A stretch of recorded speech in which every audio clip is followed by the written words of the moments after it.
안녕하세요. 통일코리아 지도자의 문경주입니다. Hi, Prince Jin. Good morning. So, every day watching my YouTube channel. So, very well, thank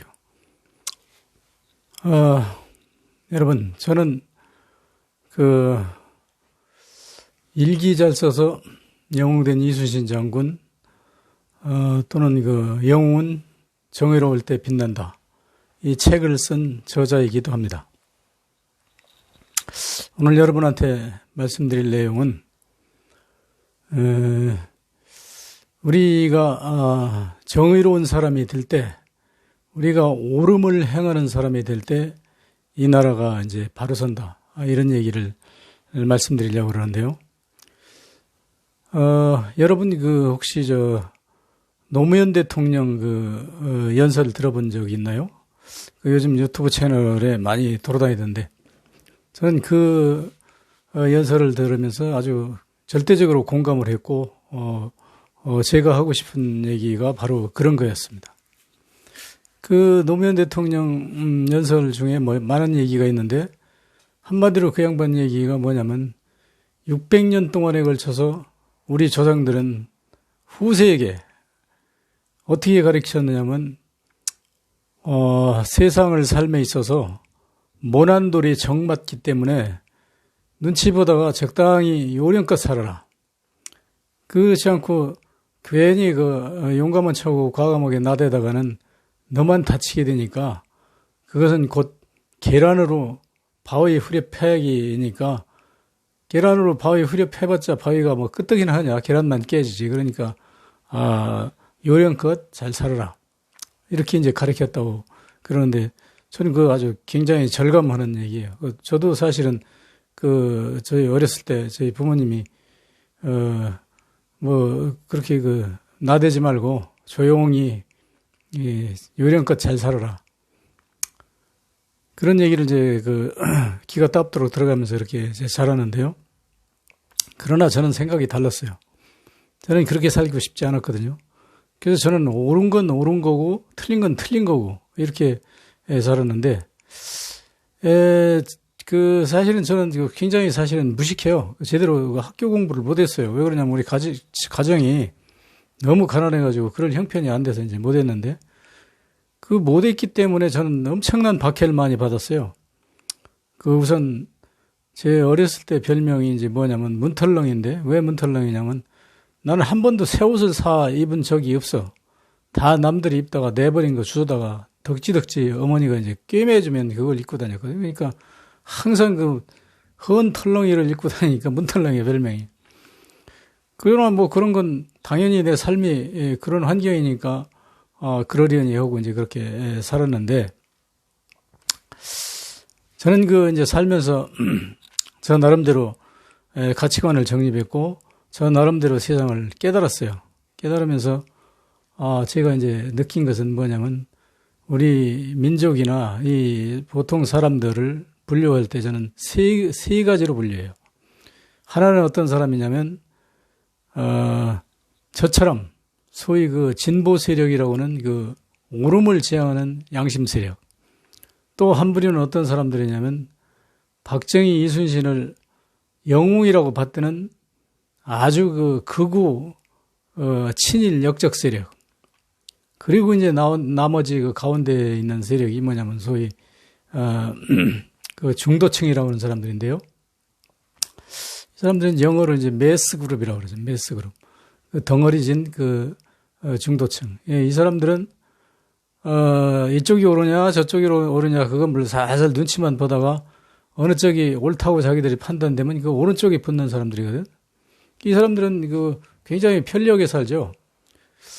그런데 그 사람들이 그럼 전부 다 우리나라의 좋은 자리를 다 차지하고 이렇게 잘 사느냐 하면 그렇지도 않아요. 근데 중도층이라는 사람들이 어떤 사람이냐면, 2020년 12월 현재로 분류한다면 우리가 윤석열이라고 하는 소위 진보 쪽에서 보는 적폐검찰을 대출시키고 검찰 개혁을 하려고 그러는 마당에 소위 윤석열이 이제 그 판사들을 뒷조사를 해가지고 자료를 가지고 있다 그러죠.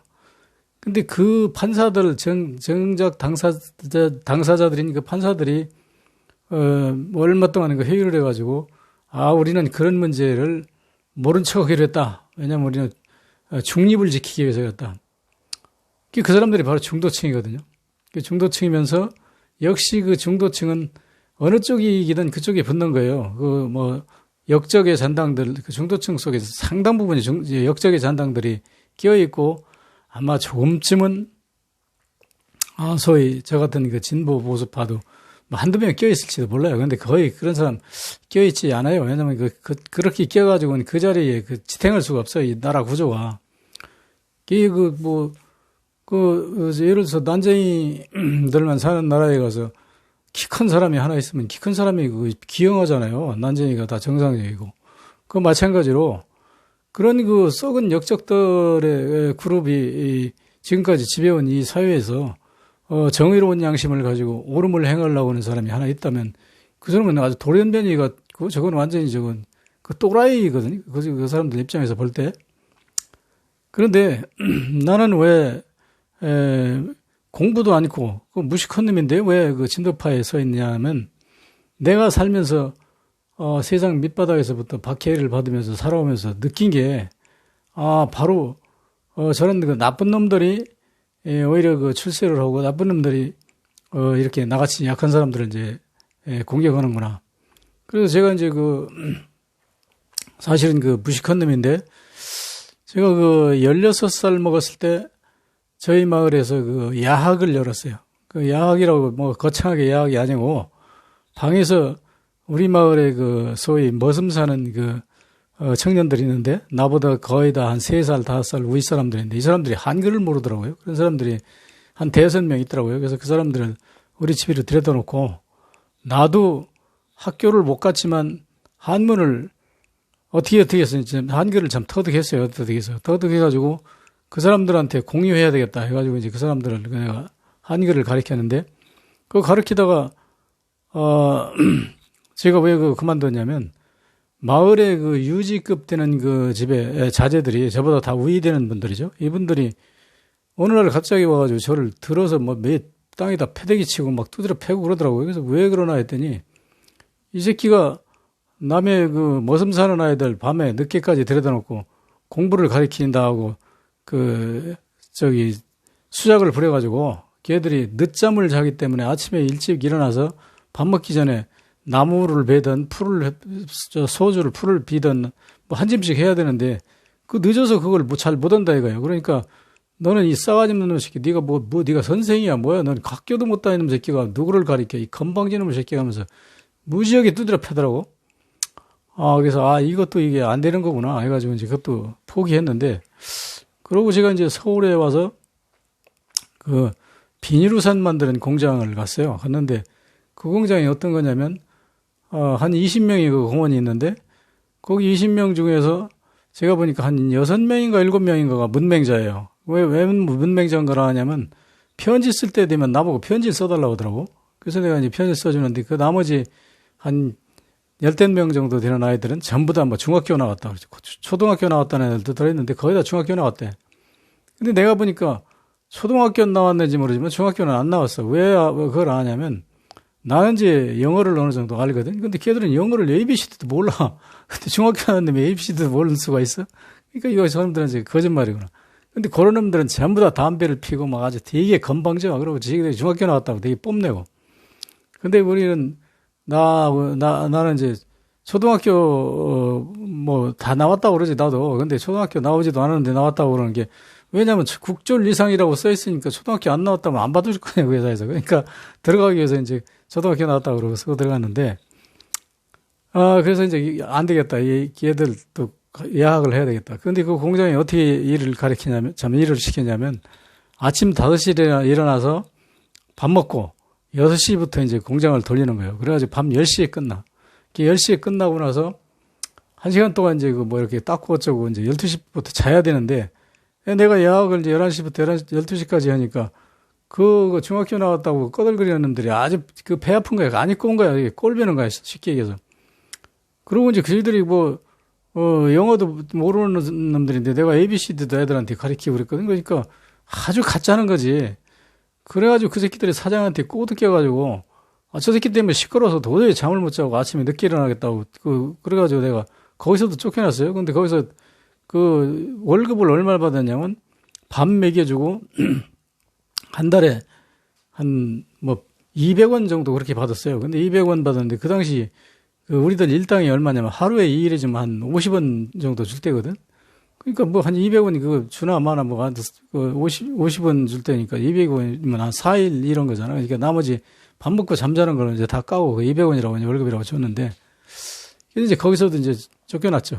쫓겨나가지고 사회에 이제 밑바닥을 내가 헤매고 다니면서 여러 가지로 내가 이제 나 나름대로 이제 공부를 했어요. 공부를 했는데 지금 내가 그래도 지금 나는 그 학력이 없으니까, 얼마 전에는 내가 한 한 며칠 전인가? 몇 달 전인가?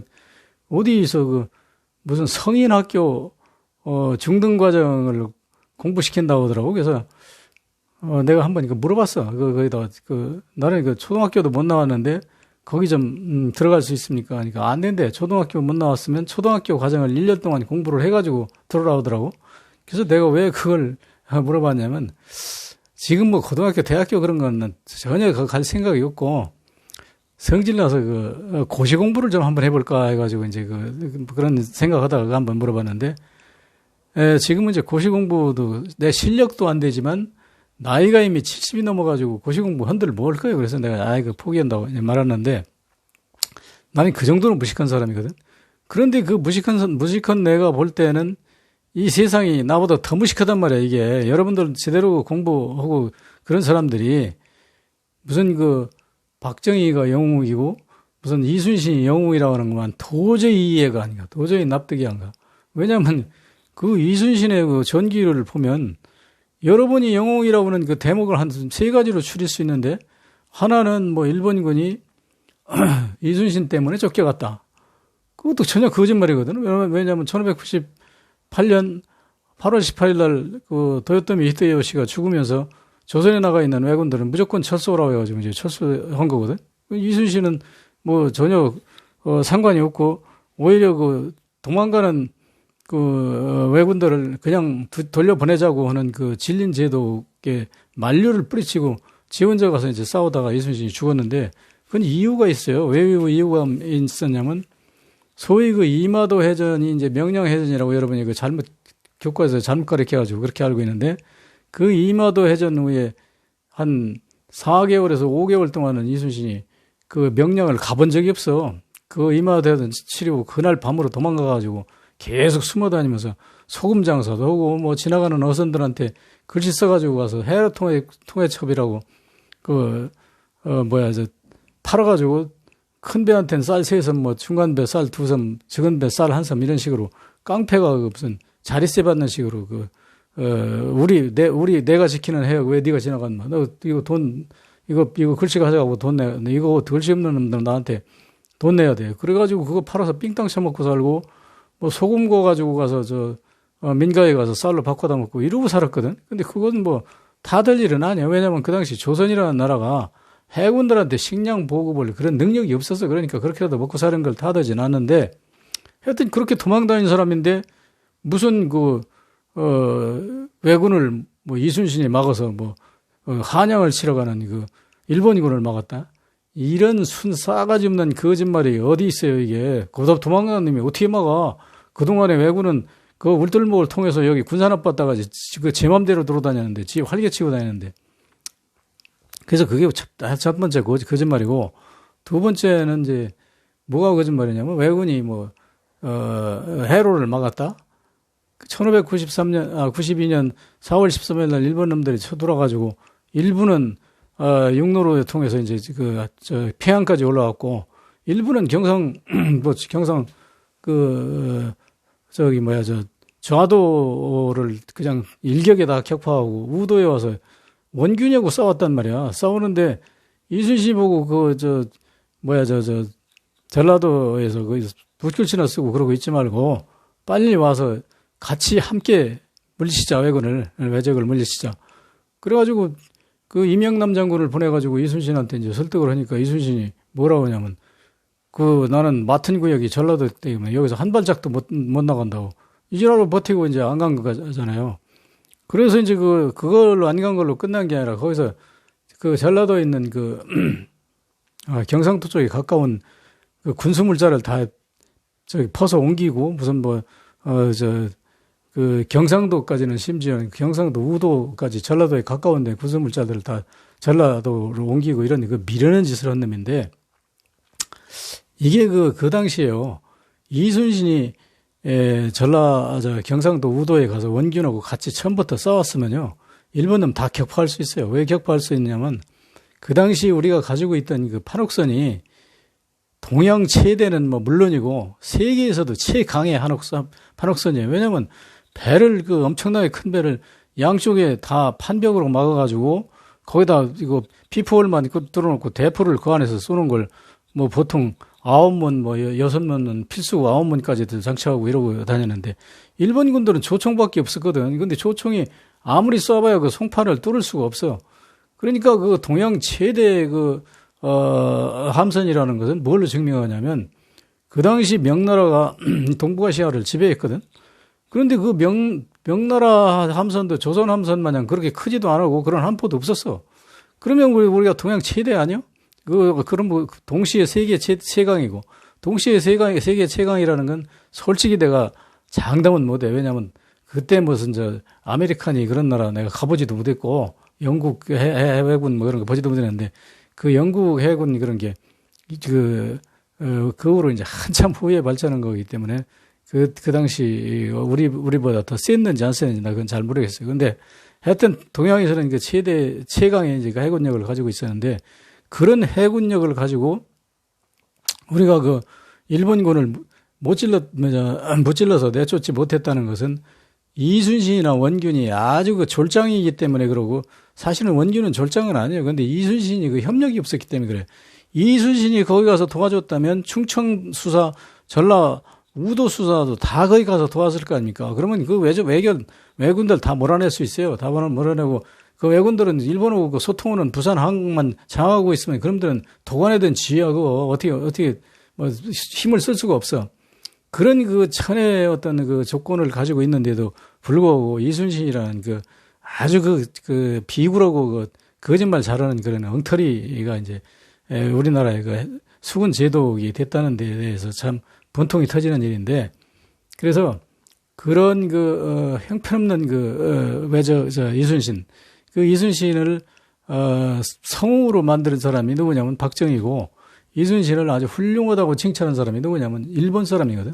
일본 사람들이 왜 이순신을 칭찬했냐면 이순신한테 이마도해전에서 진 건 사실이잖아. 근데 진 거를 이겼다고 우기야 누가 고지들 사람이 없잖아. 그러니까 일본 사람들이 머리가 좋아요. 우리보다 훨씬 앞서 있어.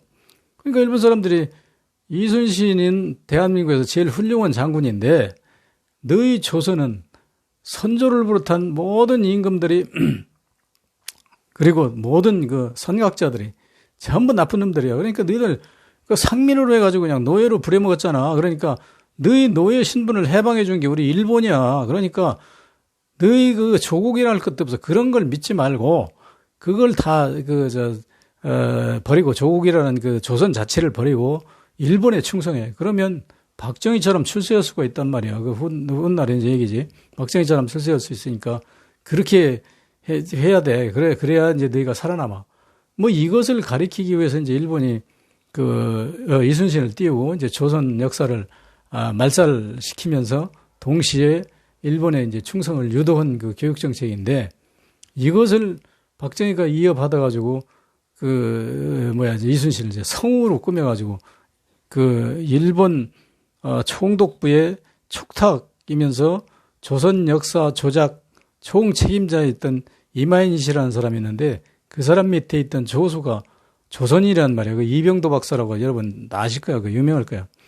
서울대 교수도 한 사람인데 이 사람을 이제 박정희가 특채해가지고 이 사람한테 대한민국 교과서 검정권을 다 줬어요. 그래서 다시 얘기하면 이병도 박사 조선 역사를 왜곡한 이병도 박사한테 박정희가 우리 조선 역사를 왜곡하는데 이거 좀 이 박사님이 해 주십시오 해가지고 그 교과서에다 내가지고 지금까지 그 교과서를 가지고 여러분 공부한 거야. 근데 그거를 공부한 그 학생이나, 선생이나 지금까지 한 번이라도 그 이의 제기한 놈 있어? 그거 잘못됐다고? 그 한 놈도 없단 말이야. 그런 놈의 나라가 이게 나랍니까, 이게? 지금까지도 내가 이런 얘기하면 나한테 그 욕오고 막 우리 영웅을 말이야.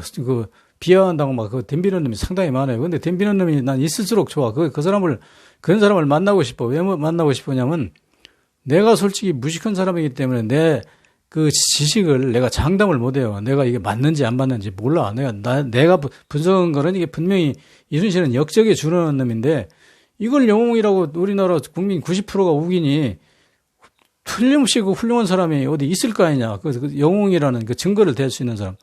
내가 그걸 나한테 요구하면 그건 난 잘 몰라서 그러는데 그 이순신이 영웅이라는 걸 한 가지만 대주시오. 그러면 대개 어떤 놈들이 요거고 덤비는 놈이 이순신이 23전 23승 했으니 영웅 아니야? 뭐 이지라고 되는 놈이 있어요. 근데 23전 23승이 당신은 어떤 건지 알아? 그건 몰라, 그런들은. 근데 내가 분석해보니까 23전 23승이 어떤 거냐면 전라도에서 싸운 거는 딱 세 건밖에 없어. 뭐였냐면 어란진에서 한 건 싸웠는데 어란진은 그 싸움도 아니야. 어란진에 이순신이 숨어 있는데 왜군들이 모르고 거기를 식량 탈취하러 오다가 이순신 숨어 있는 그 섬 사이를 가까이 왔단 말이에요. 그러니까 13척인가 가지고 왔어요. 그러니까 한포로 막 들이 쏘니까 왜군들이 그냥 걔들 속력이 조선수보다 한 2배 빠르거든. 그러니까 막 도망가가지고 뭐 어떤 자료에 보면 뭐 한 몇 척을 부셨다고 그러고 어떤 자료에 보면 하나도 안 부셨다고 그래요. 그게 다 도망갔어요. 결국은 왜군들이. 도망가는데 이순신은 아주 잔대가리가 엄청 잘 굴르는 사람이거든요. 그러니까 여기 숨어 있으면 내일 모레쯤은 일본 놈들 토벌군이 오겠구나. 그러니까 그날 밤으로 도망갔어요. 어디로 도망갔냐면 장도로 도망갔어요. 장보고 장군의 그 기지 있던 그 장도 있죠. 거기로 이제 도망갔는데 그 다음날 아닌 것도 아니라 그 왜군들이 200척이 그 어란진으로 이순신 그 토벌부대가 와가지고 이순신 찾아보니까 없거든. 도망갔거든. 그러니까 어란진 사람들을 아주 그냥 전부 다 초토화시켜서 다 죽여버렸어. 다 죽이고 살은 몇 놈은 이제 잽싸게 산으로 도망간 놈하고 뭐 그런 사람들만 좀 삼고 나머지는 다 죽이고 그 청정들은 이제 납치하고 여자들은 다 납치에다가 이제 뭐 했는지 여러분이 생각해봐. 그것도 늙은 할매는 납치 안 했어. 젊은 애들 남의 마누라 젊은 딸들 데려다가 뭐 되게 이쁘다고 쓰다듬어 주려고 데려갔는지 뭐 한 번씩 쳐다보려고 들어가는지 내가 내 입으로 말 안 해도 여러분이 상상해 보면 알 것이고 그래가지고 도망가서 이제 결국은 장도에 숨어 있는데 왜 들켰느냐면 살아남은 어란진 사람들이 돌아와 보니까 온 마을이 다 불에 타버리고 먹을 것도 없고 뭐 시체만 널브러졌는데 여기 있다가는 언제 무슨 당장 먹고 살 집도 없고 들어가 살 쌀도 없고 들어가 잠잘 집도 없고 여기 있다가는 언제 또 일본 놈들이 와서 죽일지 모르잖아. 그러니까 어디 거룻배 뭐 이런 거 해가지고 살아남은 사람들이 타고 바다로 이순신이 이제 어디로 도망갔나 그걸 찾아다닌 거예요. 찾아다녀서 그걸 어디 가서 찾았냐면 장도에 숨어 있는 걸 찾았거든. 그러니까 거기 가가지고 이순신한테 아이고 같이 살려주시오. 우리 같이 살아야 됩니다. 그래가지고 그걸 가서 이제 이순신이 뭐 밥 좀 군량미 싣고 다니는 거 이제 얻어먹고 이러고 이제 당장 그래서 산에다가 무슨 산 일러서 땅을 파가지고 거기다 무슨 상추도 심고 먹을 거 이제 그래서 오래 있을 줄 알고 그렇게 했는데 조금 있다가 이제 일본 놈들한테 또 발견되죠. 왜 발견되냐면 자꾸 배가들이 하나 둘 장도로 몰려가니까 일본 놈들이 척후선을 계속 띄우거든. 그러니까 장도에 다 가서 보니까 이순신이 거기 숨어 있단 말이야. 그러니까 이제 숨어 있는 거를 이순신도 봤어. 그 일본 놈이 와서 보고 가는 걸. 그러면 또 그 장도로 또 올 거 아니야. 그러니까 이제 또 도망갔단 말이야, 이순신은. 그러니까 그 피난민들도 또 따라서 또 도망가는 거야. 그런데 우리나라 역정놈들, 박정희 역정놈들이 주도하는 소설에는 뭐라고 쓰냐면 이순신이 원체 훌륭하기 때문에 모든 백성들이 이순신을 그렇게 믿고 따라다녔다고. 그것도 어떻게 따지면 일면 맞긴 맞는 얘기죠. 그렇지만 그 사람들이 이순신이 훌륭해서 믿고 따라다니는 게 아니라 이순신이 왔다가 뒤에는 전부 다 초토화돼가지고 다 이게 인육을 담아놓다시피 하고 사람이 다 죽으니까 살기 위해서 따라간 것이지. 그래서 하여튼 그 다음에 이제 벽파진으로 도망가고 그 다음에 이제 소위 이마도로 도망간 건데 그때는 왜 왜군들이 그렇게 이순신을 잡으러 다녔냐면 이미 원균한테 있을 때 배가 전부 몰살당했다고 생각했어요, 걔들은. 그런데 그때 원균하고 마지막 싸울 때 배설 장군이 배 12척을 가지고 도망왔어요. 도망왔는데 그 12척의 나머지는 뭐 한 50척인지 60척인지 모르는데 그건 다 뿔뿔이 배를 가지고 다 딴 데로 다 도망가 본 거예요. 이순신은 원균한테. 도망갔는데 그거는 알 길이 없는데 12척을 가지고 온 것은 어떻게 해서 그게 이제 알게 됐냐면 그 12척 가져온 그 배설 장군 휘하에 계생이라는 그 이순신의 몸종이 있어요. 옛 몸종이. 근데 그 몸종이 장흥군 그 해룡진, 그 해룡포에 이제 배를 이순신이 대고 숨어 있으니까 이순신의 배설 장군이 숨어 있으니까 거기서 탈출해가지고 걸어서 어디로 가냐면 권율 장군 밑에서 백의종군에 있는 제공하고 있는 이순신한테 찾아가거든. 찾아가가지고 지금 배설 장군이 그 멀쩡한 배를 원균 밑에서 12척 가지고 도망와서 해령포에 숨어 있어요. 그러니까 이순신이 이게 얼마나 아주 잔기가 기가 막힌 놈이냐면 기가 번쩍 뜨니까 그걸 권율 장군하고 상의해가지고 그 배를 뺏어가지고 삼도수군 동제사로 다시 지가 복귀할 공작을 하죠. 그래서 이미 조정에서 연락하기도 전에 이순신은 먼저 나와서 벌써 군사를 모집해 가면서 해령포로 가고 있어요. 그래가지고 가는 도중에 이제 이순신이 이제 그다음에 이제 권율이 징비록슨 유성룡하고 둘이 타협해가지고 거기서 삼도 수군 통제사로 다시 재임명 받는데 그 선조는 그거 얘기하고 있는데 이순신이 아주 간사하고 들은 놈인지 알기 때문에 얘기하다가 그냥 어떤 방법도 없으니까 그냥 슬그머니 나가버리고 지들끼리 결정해가지고 이제 삼도 수군 통제사로 임명받은 거예요. 그래가지고 해령포에서부터 이진성으로 도망가고, 그 다음에 열한지로 도망가고, 그 다음에 이제, 장도로 도망가고, 그래가지고 이제 벽파진까지 오는데, 그 전에는요, 일본군들이 감히 조선수군을, 원균이 이제 지휘할 때는 조선수군을 공격할 생각을 안 했어요. 그래서 해군은, 일본 수군은 아주 조선수군의 상대가 안 된다고 생각해가지고, 지들끼리 부산 어디 숨어 있어가지고, 이순신하고 조선군이 합동으로 한번 그쪽에 쳐들어간 적이 있어요. 들어가니까, 요새에다 배를 전부 다 400척을 가둬놓고 그 위에다가 육지에서 쓰는 커다란 대포를 갖다 놓고 뻥뻥 쏘니까 이순신 함대가 거의 접근을 못하는 거예요. 왜냐하면 이순신 함대가 가지고 있는 함포는 작기 때문에 사정거리가 짧아요. 그러니까 거기 못 가고 육지에서 쏘는 포는 정말 큰 대포를 갖다 쏘니까 사정거리가 완전히 이순신 일본군들이 정박에는 배 바깥으로 이제 나오죠. 그러니까 이순신은 이제 거기 못 들어간 거지. 그러니까 이순신이 거기서 아주 발루망을 하는 거야. 원균한테. 여기서 이러다간 우리가 다칠 수도 있고 일본군들의 배를 저걸 다 때려부시면 일본군들이 일본으로 도망가고 싶어도 못 갈 거 아니냐. 그러니까 저거를 그냥 놔둬야지. 저걸 때려부시면 안 된다. 저걸 만약에 다 때려부시면 일본군이 돌아갈 배가 없으니까 조선 농가들을 더 덮쳐서 쌀을 더 훔쳐갈 것이고 젊은 여자들 다 납치해갈 것이고 젊은 청년 납치해갈 것이고 다시 얘기해서 조선 양민을 도륙할 그런 위험성이 있으니까 저걸 놔두고 그냥 철수하자고 안달을 해가지고 결국은 원균 장군이 철수해요. 그래서 다른 빼주는 방법도 없고 그러니까 철수했는데 거기서 이순신이 이제 나중에 노량 앞바다에서 일본군들이 철수한다고 그러는데 그때는 돌변해가지고 돌아가는 배들을 한 척도 살려보낼 수가 없다. 그래가지고 와서 싸웠는데 왜 그런지 아요? 이마도 해전에서 도망가가지고 한 6개월, 7개월, 4개월 동안은 거의 나타나지도 않았다가 4개월 후에 1598년 2월 17일 날 처음으로 노량 명량을 통과해요. 왜 통과하냐? 명나라에서 군대 5천이 왔는데 그 사람들이 외적하고 가까운 데다 지인을 치야 되니까 지인 칠 자리를 좀 찾으라 하니까 명나라 군들하고 같이 거기를 통과해가지고, 완도군 그 고금도면에 가서 이제 진칠 자리를 찾은 거예요. 그러고 나서 그 터를 닦는데 이제 한 2개월 걸렸을 거예요. 그래가지고, 1598년, 5월에서 6월 사이에 이제 그 본진이 그걸로 이사 간 걸로 보는데, 그전에는 전적이 하나도 없어요. 이마도 해전 하나 치르고, 그 못된 짓만 민간 선박에다 그 글씨 써가지고 해로 통합청이라고 팔아서 삥땅 쳐먹고 이지랄 했으니까 일본군이 도망간다는 얘기를 딱 들으니까 이순신이 이게 확 뒤집힌 거예요. 왜냐면 일본군이 도망가면 논공 행상을 할 텐데 이순신이 그렇게 해가지고 그 삼도 수군 통제사로 재임명해가지고 일본군을 막으라고 했는데 맡긴 것만두고 이마도에 가서 한번 싸우고 도망가가지고 몇 개월 동안 숨어서 그지라고 살았는데 그 가만둘 것 같아요. 그거?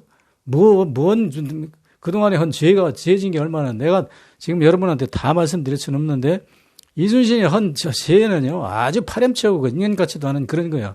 그런데 그 죄를 졌으니까 당연히 죽을 거 아니야. 그러니까 이순신은 명량에 가서 노량 앞바다에 가서 죽던가 공을 세든가 둘 중에 하나밖에 없어. 다른 방법이 없어. 그런데 그런 그 역정놈들을 박정희가 이제 그 충신이라고 가리켜가지고, 여러분들은 다 이제 쏟고 있는데, 이 문경주는 공부를 안 하는 문경주는 안 쏟는단 말이야. 근데 내가 나를 모르겠다니까? 왜 딴 놈 다 쏟고 우리나라 90%가 다 쏟는데, 문경주 하나만 안 쏟는지, 내가 잘못인지 여러분 좀 찾아내봐. 제가 쓴 책이 지금 전국 그 대형 서점이나 인터넷에 지금 일기자 써서 영웅된 이순신 장군이라는 책이 나와 있어요. 그거를 여러분이 좀 사서 읽어보고, 문경주가 그 잘못된 거짓말 있으면 그걸 가지고 고발을 하든지 뭐 좀 해봐. 나도 그 어디 법정에 가서 좀 판단해보고 싶어. 내가 틀렸나, 맞았나. 내가 만약에 맞았다 그러면 여러분 그게 지랄 열쳤다고 그 대학을 가고 판사도 되고 검사도 되고 지금 우리나라요? 무슨 장성급이나 기관장급 유지라는 사람들한테 아이들이 가서 물어보면 이순신이 어떤 분이요? 그분이 나라를 구한 분이요. 조선을 구한 분이요. 박정희가 어떤 분이요? 그분이 우리나라를 보릿고개를 넘기고 먹여 살린 분이야. 무슨 박정희가 보릿고개를 먹여서 이 양반들이 내가 보기엔 그 거짓말 그 역사 그것만 교육받고 지금 앉아가지고 여러분이 아는 체하고 어쩐다고? 잘 먹고 편안하게 잘 살아야 된다고 하면서 여러분 한가하게 지금 그러고 있을 때가 아니에요. 지금 때가 어떤 때인지 알아 지금? 지금 우리나라 출산율이 떨어져가지고요. 머지않아서 100년 안에 우리나라 멸망해요. 지금 이런 식으로. 얼마 전에 설민석 선생 알죠? 강의 잘하는 친구. 그 친구 얘기 못 들어봤어요? 자기가 한 20년 전인가 10년 전인가 그때 고등학교 졸업했는데 자기 있을 때 74명인가 됐다고 그러더라고, 한 번에. 그래서 요번에 2020년 얼마 전에 강의하면서 자기 학교에다가 전화해 봤대. 지금 내가 다니던 고등학교 학생이 얼마입니까? 하니까 한 34명 된다고 했다고 하더라고. 그러면 절반이 줄은 거잖아요, 절반이. 그러면 20년 동안에 절반 줄었다고 치면 앞으로 20년 후에 34명이 10몇 명밖에 안 될 거 아니야. 그럼 한 40년, 50년 후에는 그 고등학교가 아주 없어져. 지금 인구가 지금 형편없이 지금 줄어든다고. 이렇게 줄어드는데 지금 우리가 여러분 늙은이들이 지금 애 낳으러 다닐까요? 지금 우리 아들, 딸들 보고 뭐라 그랬어? 여러분 뭐라고 가르쳐서? 이게 힘들게 하지 말고 애쓰지 말고 적당히 기회주의로 살아라고, 잘 살아라고. 그러니까 걔들이 힘든고 애 낳고 키우고 골치 아픈 거 안 하지. 적당히 기회주의로 편하게 잘 먹고 잘 살지. 근데 여러분들도 지금 늙어가지고 이제 잘 먹고 잘 산다고 지금 그러고 앉아서 고수도 치고 무슨 막걸리 잔도 돌리고 그래가면서 좋다고 나중에 그러다 결국은 이제 그 고수업치기 얼마나 힘들어요. 이거 돈 몇 푼 따먹으려고 신경 쓰고 그지다가 열받아가지고 무슨 심근경색 걸려서 죽고 무슨 막걸리 소주 퍼마시고 간경화 그런 거 걸려서 죽고 이게 잘 먹고 잘 사는 거예요? 나는 지금 그런 거 할 시간은 고사하고 나도 이제 나이가 70이 넘어와서 이제 언제 죽을지